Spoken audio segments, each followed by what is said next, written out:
Hello and welcome to Footballland, home of the world's first football theme park. As you may or may not know, we have been given $1 billion to immortalise the greatest moments of football history in a football-themed theme park in Qatar for the 2022 World Cup in Qatar.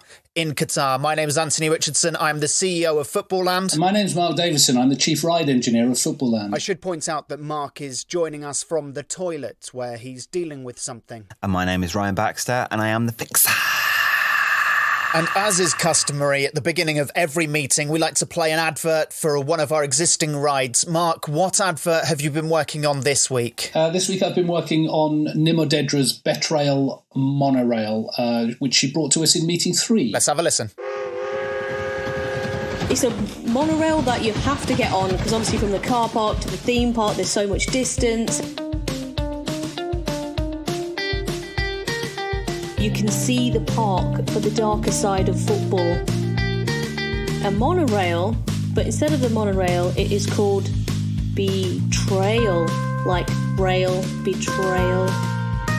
On the left, Giggs's Gardens, where you can sleep with the brother and sister-in-laws. And it's not just betrayals, it's crimes as well. You'll be able to actually bang your sister-in-law if you want it.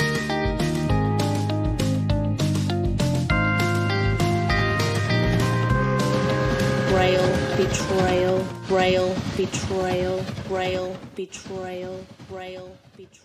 Wonderful meeting ahead. Lovely times aplenty. Unfortunately, though, before we begin that, Ryan, you have a terrible problem with a ride we already have.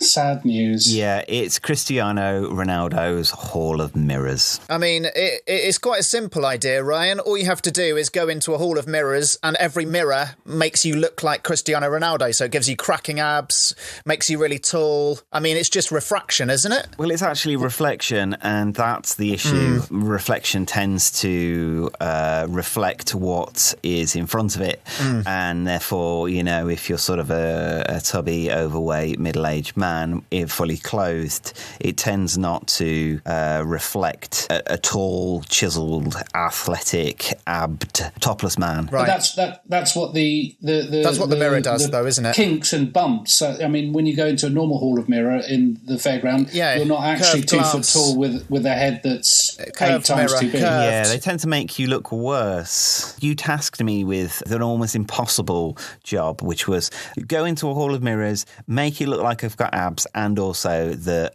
my clothes have come off. Chiseled, beach body ready. Cristiano Ronaldo's lovely abs. All you need to do, Ryan, is just put a crinkled six-pack effect around most people's abs height. I tried that. Give the effect of the six-pack. No, yeah, all it does is sort of reflect the underside of your chin back onto your stomach. We're sort of seeing up your nose where your belly button is, so it looks like you've sort of got 2 very deep belly buttons. But is that not a case that Ronaldo in real life is so chiselled that even his nostrils have a six-pack, and therefore this is fine? No, Mark. We need a six-pack on the chest. We need abs, cracking abs. We need a wonderful body on everyone that walks in there. Yeah, a kind of abs on your face just looks like a kind of facial disfigurement. Could we remarket it as look like Cristiano Ronaldo, and then in really small print say after he's had a bit of a mishap in a washing machine or something? No, we're talking to Ronaldo fans here. They're weirdos. They are obsessed with Ronaldo, and they're going to go in wanting to be exactly like Ronaldo. We can't have it like that Mr. Paparazzi guy when he just put plastic surgery on his fat belly to make his fat belly have a six-pack. No, you need to make the person going in not disappointed because this is their money and they want to look like Ronaldo. So, Ryan, I'm sorry, mate, but you can't just go on Mr. Paparazzi. You need to find a solution that these weirdos will be happy with. Yeah. Okay, thank you. Gosh, all right. I don't want to get angry, but thanks. Thank you. Right. Thank you. Footballland, that's another flipping name. Footballland, just the hour across the shame. Footballland is a mummy-jamming name. Football is our game. So, Anthony, you've got a facilities idea of the week. I have, yeah. I've got a facilities idea. Facilities are things that are not rides, ideas that we try and shoehorn into the meeting that don't fit in your typical roller coaster or experience bracket. And this is no different. In the 60s and 70s, you'd always see a dog run onto the field in a professional football match. Yes. I'm not sure how or why dogs were near the ground, but they'd get on the field. Obviously, they still do in Sunday League football today, but the dog running on the field is no longer really a elite football thing as it was in the 60s and 70s. Interestingly enough, you still do now and then get cats come onto the field in a Premier League game. There's one at Goodison Park, and there was one at Man United, Squirrels. but not dogs. You never get dogs anymore. A dog on the field. I want to replicate this by just having, in Footballland, just to get the dog on the field experience, we just let a dog just run around Footballland now and then. Why not? I mean, there's loads of footage of it happening in the 60s and 70s. There's loads of footage of top-level games where a dog just comes on and chases the ball, and it always caused sentimentally appealing carnage. I mean, it was absolute chaos. No one knew what to do, but everyone loved it. Even if it was the most contentious, attritional, violent game, a dog on the pitch, everyone just smiled and shook hands and, oh, bloomin' hell, why are we even doing this? Look at that dog, isn't it cute? There was a player whose career was ended prematurely because he tried to get a dog off the field, and he tore his cruciate ligament trying to do so. So sometimes there is a dark ending to having a dog on the pitch, but for the most part, it's extremely funny. And I'm sure when he was trying to get the dog off the field and he slid and did his ACL in, then I'm sure the crowd were laughing good-naturedly, because I'm sure it looked very funny. And I'm sure he had a good chuckle as he was taken off the pitch in a stretcher. You know, when he's looking back on his truncated career, you know, the years of unemployment and the slide into alcoholism and depression, at least he made a stadium full of people laugh at his antics. So we get some kennels and we put them right next to Footballland, and we have a door that goes right from the kennels into the Footballland, you know, on the perimeter fence that we just open now and then. A siren goes off and someone shouts, dog on the field, and it's a terrier running around Footballland, yapping at people, trying to steal people's ice cream, walking around, being a little mischief maker until a referee or a player runs in and picks that dog up and throws it like a football throw-in back over the fence and into the kennels. Because we need to make sure that door closes as soon as it opens again, because otherwise you'd have more dogs coming in. Hence the throw-in back into if there's a pool the other side, I don't want the dog to get hurt, but if you put a swimming pool the other side of the fence, when the referee or player is throwing that dog back into the kennels, you know, you just hear a splash and everyone's relieved that no dogs are actually harmed in the throwing of that terrier. Yeah. Although it was always a terrier back in the 60s and 70s, it always was. Could we experiment with bigger dogs? Would it be funny to have like an Irish wolfhound gambling around? We can have a different dog every day, a different dog each day, a Rottweiler, you know, different levels of menace, a poodle, a Labrador, every single dog. In fact, let's just go all out and get every single different dog there is in the world and put them in those kennels. There's over 365 different dogs. So that people going back to Footballland, you know, they can get their spotter's badge of which dog it is today. It's a wolfhound, it's a cockapoo, it's a Springer Spaniel. And you can do film tie-ins, so we could get 101 Dalmatians in one day, brilliant. Just get all of them running around. Sad to say that since the filming of that, they've all passed away, those dogs. It wasn't to do with an accident on set or, you know, some sort of chemical release. It was actually just the fact that dogs age and they do die, and that film came out a long time ago. But some of them did die on set. Maybe when 101 Dalmatians are released in Footballland, we can have a minute's silence for the original cast who are no longer with us, whilst the dog... I mean, imagine trying to stand stock still and respectful whilst you've got a dog humping your leg and his 98 mates are running amok. That would be an interesting day. And I think just one day we go all out and we release a bear just to see what happens. A bear dressed as a dog. One slight problem we have is that Qatar is 40 degrees and dogs are not that well suited to the heat. Shave them. That's why we've got the swimming pool. Can we not have a shaved dog every day? Yeah, we can shave the dogs, but then you've got sun cream. We'd have to lather them up in sun cream. Well, that would make them harder to catch. Then it would be funnier with the referee or the players trying to rugby tackle this living bar of soap, effectively. You've solved it, Mark, because I was worried that it would be a bit too easy to get that dog back. But if we're shaving each dog and putting sun cream on them, and I don't know how slippery sun cream is on a dog. So let's be safe, sun cream and lube. Just be safe here. Yeah.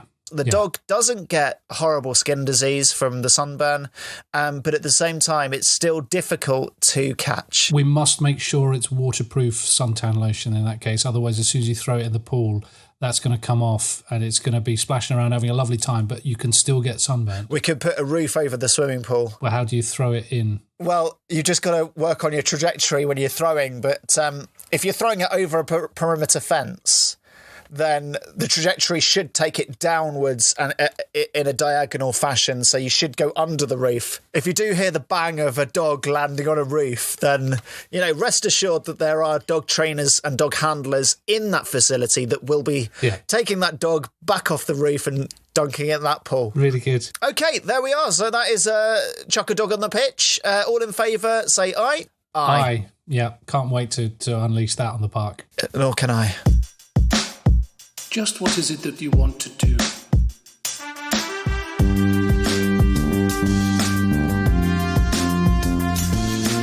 We want to go Footballland,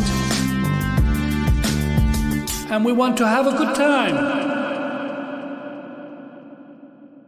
Mark, we've had some engagements come in. To engage with us, you have to follow us on Patreon, and then you can pitch ride ideas, you can give us any ideas you want, give us jingles, or you can have exclusive naming rights to the Footballland car parks like Matt Whitworth and Michael White. Now, Nick Dunmore last time gave us the 3-word idea, Downsize Fitz Hall, but then he left it at that, and we didn't hear from him again. We were confused. We did not know what he was talking about. We were very confused. However, he's explained to me in a message on Patreon that he had hit send too early, then he got caught up with real-life stuff for a week, but he's rectified that now. He says, combining English football's most famous nickname and the horrific yet exciting power of firing someone, it's Downsize Fitz Hall. Based on the VR firing simulator where you can sack an old man. Now, I've just got to tell you about this very quickly. Right, there's a VR company in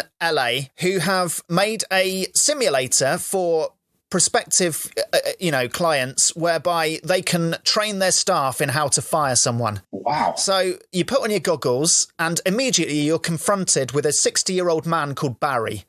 Now, this man called Barry in the game has committed some sort of minor inappropriate action at this imaginary workplace. He's been humping the filing cabinet. And you've got to fire him. You have lots of different options to go through in your VR goggles. You can be lenient, you can be firm. It's like a choose your own adventure, but firing someone so dystopian. In one instance of it, he breaks down in tears and sobs on your desk. Wow.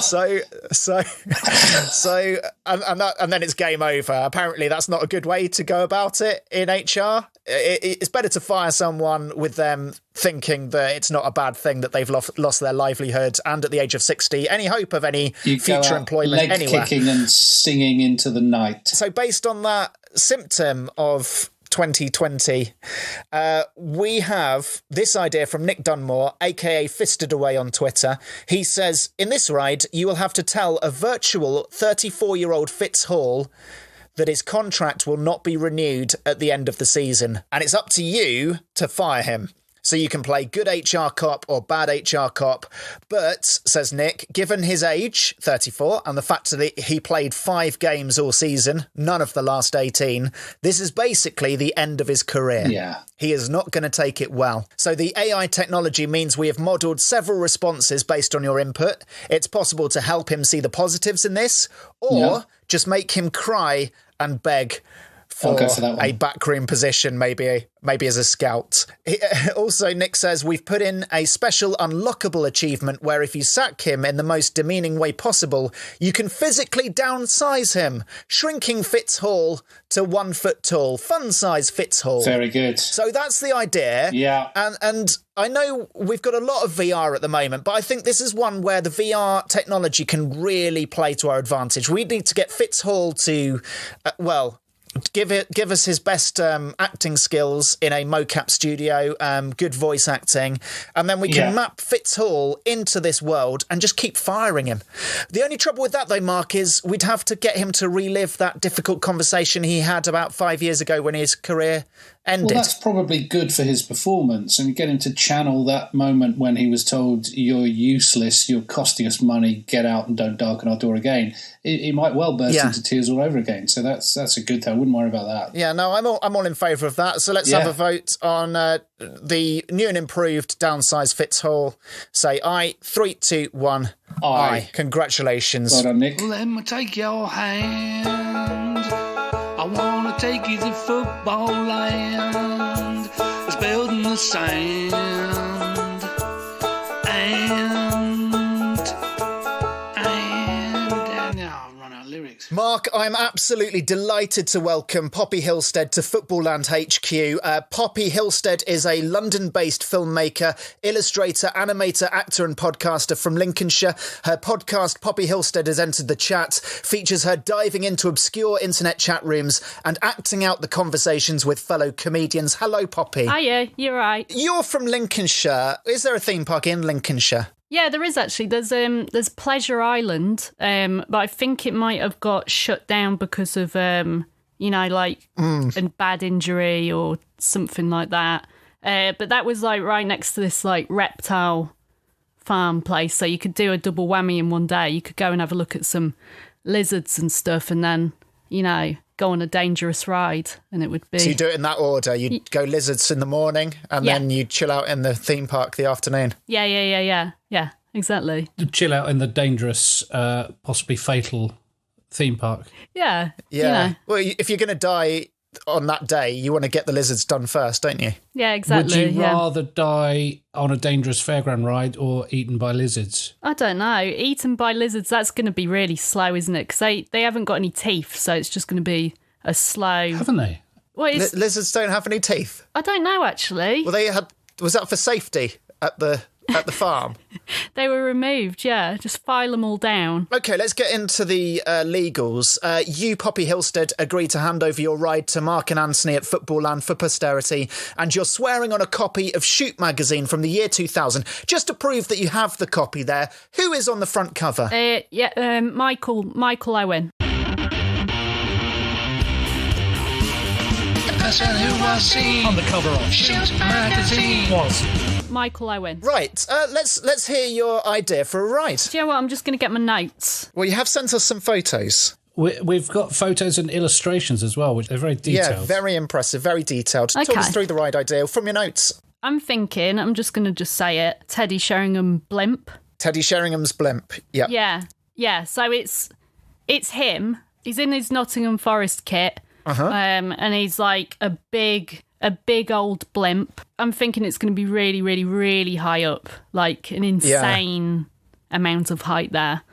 And, I'm thinking, like, to get there, you could go up an escalator and then a helicopter could just pick you up and that will fly you into his kind of, like, arse area, which is where, right, stuff can come and go. Yeah. By blimp, you mean kind of Zeppelin, kind of airship? I think so. One end is a massive Teddy Sheringham face, and then the other end is his exposed rectum, which you fly into in a helicopter. Does the helicopter fly in there, or do you have to disembark the helicopter and jump into his bum? I mean, I was thinking there'd be a kind of landing shelf just under the anus, and it would land there, and then you could disembark and stuff like that. So I think it's too dangerous for it to fly right into the anus.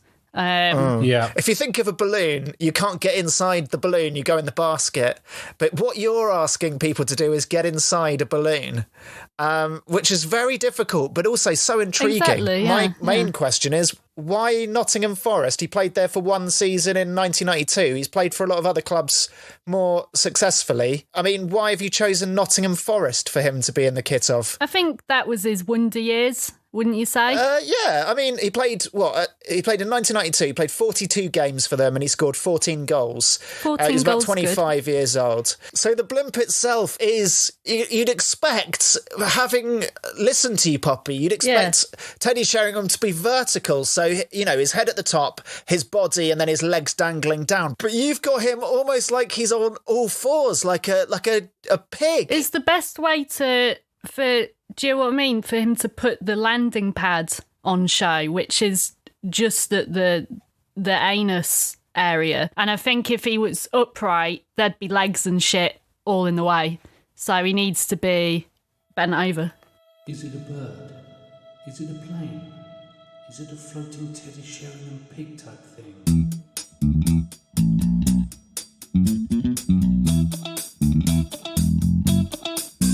Blimp man, he's a blimp man. You enter through his bum, just do the best that you can. Blimp man, he's a blimp man. Got him in his forest kids, at least it's not West Ham. Image 2 you've sent us, the river that runs from his bum into the main area of the blimp. You get on a small gondola, you go through like a lazy river. You go past a waxwork of baby Teddy Sheringham, which is located near the anus, which has hairs on the inside, it seems. You sail past the waxwork of baby Teddy and you're like, this is how it all begun. It's quite a musty area because I wanted to evoke memories of being in pubs in Nottingham, and so it's just musty, smoky.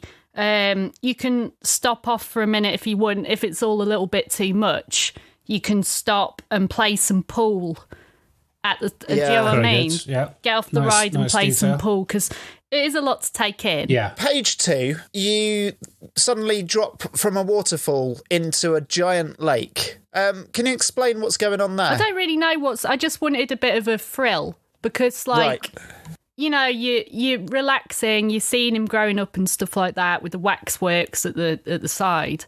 And then it's quite a relaxing atmosphere with people playing pool and stuff as you sail on through. And then I just wanted I wanted to wake people up a little bit. So, so basically... They look terrified in the drawing. Yeah, and it's a big drop. You know, they've dropped into this, pool and they're freezing. So I thought there should be a paramedic there just to calm it down a little bit. You know, they've had the thrill. There's a little stop off. You know, have a pint, have some oxygen, get wrapped up in the foil blanket thing, and then you can really enjoy the rest of the world. Foil blankets, of course, used after marathons. Teddy Sheringham's career was a marathon. He played until he was 40. Oh, that's good. And, you know, Poppy, you've absolutely nailed it there. Although in this blimp, he's 25, forever 25, never been kissed. Yeah. Let's move on to the stomach. It just says, have some fish and chips and play some poker. Yeah. What's all that about? He likes poker, doesn't he? I looked up, I tried putting in what is Teddy Sheringham's favourite food, and I couldn't, nobody's asked these kind of questions before. Yeah. And I was thinking, if I ever met him, you know, you need to dive a little bit deeper into what is he about and everything, and I just got a bit of a sense he's a bit of a fish and chip kind of guy. Yeah. Because that's what I like, and, you know. Yeah. I thought the stomach could be a good, you know, you need a little break again. I know they've just had a break, haven't they? They had, yeah. It was, but that was because they were hypothermic. I mean, this is a proper break to enjoy yourself. Yeah, this is... Yeah. You've survived. Yeah. And now... I mean, also, I can't think of a better place to have a meal than inside someone else's stomach. Yeah. That's genius. Yeah. In the picture, you've got 2 picnic benches, families eating their meals, and then towering over them, standing at about 8 foot, 9 foot tall, is a giant Teddy Sheringham in brackets, fun costume for the kids. So he's got a T-shirt with a picture of a woman. Well, no, actually, I was going to say, I thought you'd get confused about this. This is actually a person within a big Teddy Sheringham costume, so that their face is so they can breathe. And he's towering over the family, just eating their... Yeah, they're trying to concentrate. If you can see the woman, she's like really trying not to look at the Teddy Sheringham like mascot thing and just concentrate on the poker. It's quite a stressful environment. And I do have to flag as well, we haven't got a license so we can have music or anything, so it's going to be dead silent as well. So like Wetherspoons. Yeah. No TVs. No. And if there are, it's just showing BBC News 24 with the subtitles on. Yeah. So you're just going to be hearing that shuffling kind of like plastic rubbing, like that plasticky, do you know what I mean? Like costume material just shuffling around while people get on with the poker. It's probably quite top heavy as well, isn't it? If he moves too violently, he's going to topple over. It's like a tortoise, isn't it? If he goes over, he can't get back up again. Yeah, or a woodlouse. I'm just imagining the smell of the fish and chips inside this giant stomach.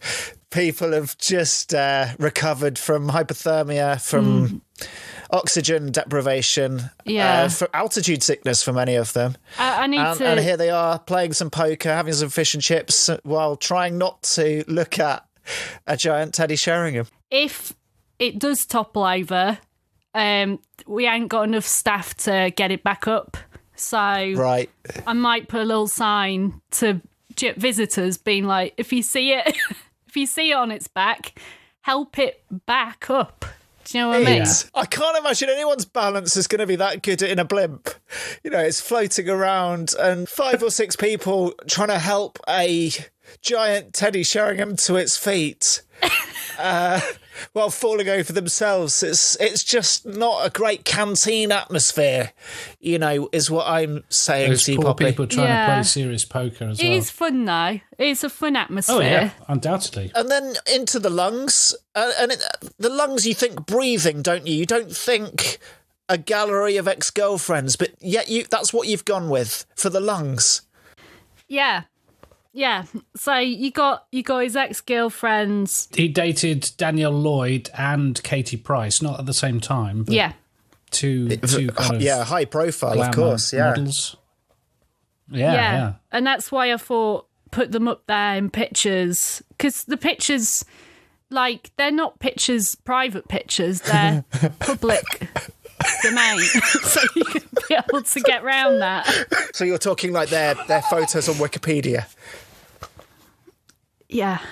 I mean, I gave up biology before GCSE, but I think the lungs are very much where the memory is housed, isn't it? So the lungs being a photo album makes sense to me. Yeah. And famously, he dated Danielle Lloyd when she won Miss Great Britain in 2006, 2005. And she had to renounce the crown because they hadn't declared that they were going out. And Teddy Sheringham was one of the judges. So he's not averse to the trouble with that, Mark, is, Poppy, is that this is Teddy Sheringham, age 25 in 1992. So what you're asking us to imagine is his ex-girlfriends, but in the future. Yeah. His ex-future girlfriends, It's like 13 years later. So is it them aged? Because Danielle Lloyd, I don't know how old she was at the time in 2006, but she would have been like early childhood, wouldn't she, in 1992? Yeah. So would it be a picture of her as a baby? Or would it be a picture of her in the future? Her school photo? It could be you could get a picture of her as a baby and then age. Do you know what I mean? When people are missing, they say this is what they'd look like now. And it could be... It's Danielle Lloyd's adult face on a baby. Or it could be computer-generated. Yeah. This is what we think she does look like now. Please keep a lookout. Yeah. Even though we know what she looks like now, this is what we think she would have looked like if she'd grown up from the baby that she did grow up from. I've got it right. In one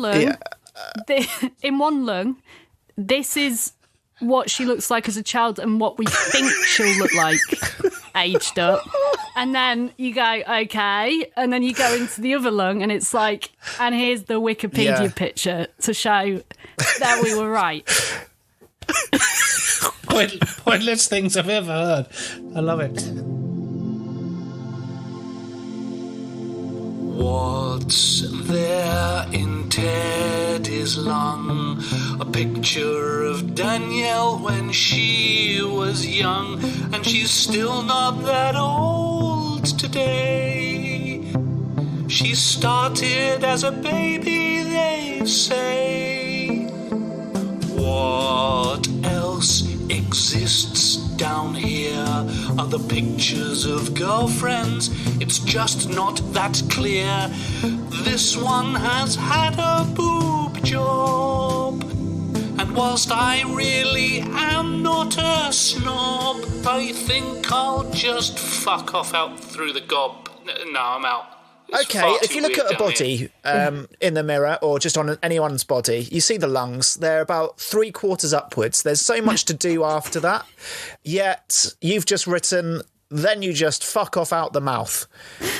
So you've kind of eschewed a lot more of, Teddy Sheringham's face is massive on the blimp. But instead, you've bypassed that a little bit in your plans, just going out the mouth. So my question is why? My hand got tired. I've got repetitive strain injury and I felt it flare up a bit when it got to that point. So I just thought, get him out of there ASAP. Yeah. Lovely. Okay. Well, and also, oxygen's going to be low at that point, isn't it? We can't give everyone oxygen, for goodness' sake. You need to get out of there quick. We're not, they're not Sherpas. These people, they're not looking out for you. They're just trying to give you a good time. Yeah, exactly. Yeah. Okay, Poppy, anything else to back up your statement, much like when you put supplemental information on a university application? Just think, if you don't take it, I'll build it somewhere else. So yeah, that is a threat. Yeah. That is some threat. Yeah. Okay, all in favour then, Mark, of the Teddy Sheringham Blimp, say aye. 3, 2, 1. Aye. Oh yeah. Congratulations, yes. Poppy. You've smashed it. Thank you. Unanimous. Thanks, guys. I'm delighted. I predict a ride. I predict a ride. Ellen's roller coaster. Ryan, you're back. Your eyes are sparkling with delight. You've solved Cristiano Ronaldo's Hall of Mirrors. What have you done? How have you solved it? I've updated those boards you get at the seaside and at zoos and various other places that you stick your head through. Yeah. You stick your head through, and on the other side is a hilariously painted picture, usually of a kind of an old buxom woman, and usually a kind of very short man in sort of pursuit of her. Victorian version of Face Swap, wasn't it? Essentially it's that, but with mirrors. I've fully explored the world of mirrors, and I've realised that there's such a thing as two-way mirrors. Two-way mirrors, yes. Airports and detective rooms in police stations. Absolutely. And so it's a mirror where essentially your face is a regular mirror. So you go in and you're looking at your own face, and it's you, definitely you. Yeah, I recognise me. But the other mirror is a two-way mirror, and you look through it at a buff man with the body of Ronaldo. Right. So there's an actual man the other side of this mirror who's got the body of Ronaldo. Yeah. But then you look at him and you see your own face on his head reflected back to you. Yeah, exactly. And on the other side, he can look at his own body, so he's totally happy because he's sort of reflected back. Oh, so that's the reason for the two-way mirror for him. Yeah, exactly. For the it's for him. And so he kind of keeps doing those little tweaky muscle things that people do when they have muscles, just to kind of check that the muscle's still working and that we know that they've spent several years in a gym and sort of starved themselves and, that sort of thing. And then on the other side of things, you've got a woman, obviously your wife, she's coming with you. She needs to be bored Cristiano Ronaldo's wife. And so on that side, essentially she can see her own reflection back, her body back, but the face has been cut out and you can see through, and behind the mirror is a is a very attractive woman, the type that Cristiano Ronaldo would date. And so there you are. There, it's fixed. It's solved. No more questions. And I think I've done a really good job. Great. Yep. Okay. Well, thank you. Really good. All right. Meeting adjourned. Thank you. Cool. Great. Lovely. All right. Great. Bye-bye. Bye-bye.